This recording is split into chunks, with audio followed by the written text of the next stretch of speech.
So, Shannon asked me if I would talk about my hobby as it relates to renewal baptism. Now that's going to be kind of a trick, but I went to high authority. So here's Luther's Small Catechism, and this is copyrighted in 1929 and printed in 1960. So this is no modern revisionist stuff. This is almost as good as when Luther wrote it in himself.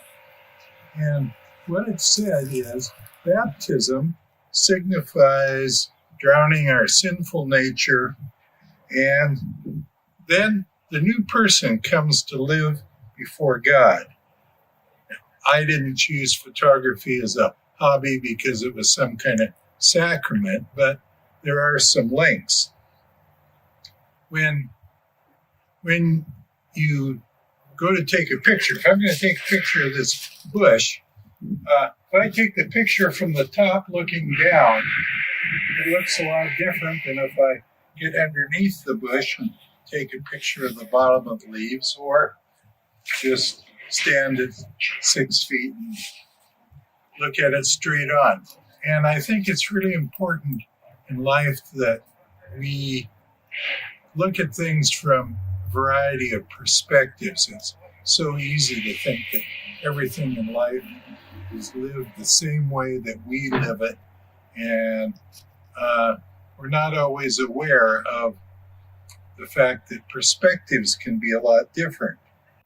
It's also a challenge to have the way we look at things be the same Sunday as it is on Wednesday or Thursday or Friday or Saturday.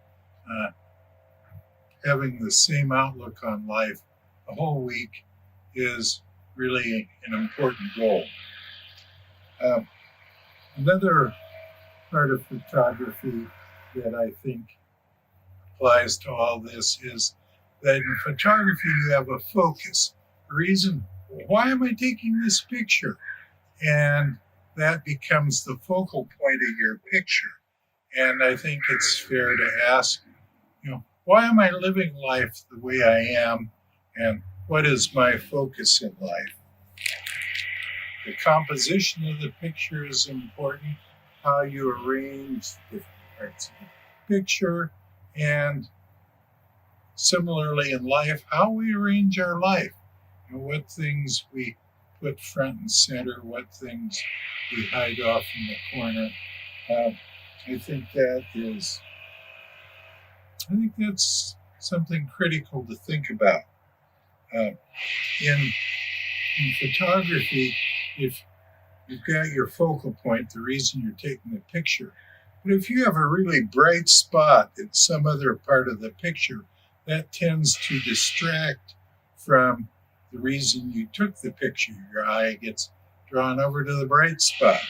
And so I think the same is true in our spiritual life, that we can't let the bright spots in our life distract from what hopefully is our focal point of our concern for others, living in a way that shows our concern for others. Finally, in a picture, if you have movement in your picture, you want more space in front of the object that is showing movement than you want behind it. And when we have movement in our faith, I think we need to be looking forward and saying, what can I do today? What can I do tomorrow? Rather than looking back and saying, boy, I screwed up yesterday. So there we go. That's 5 reasons why I think photography ties into baptism.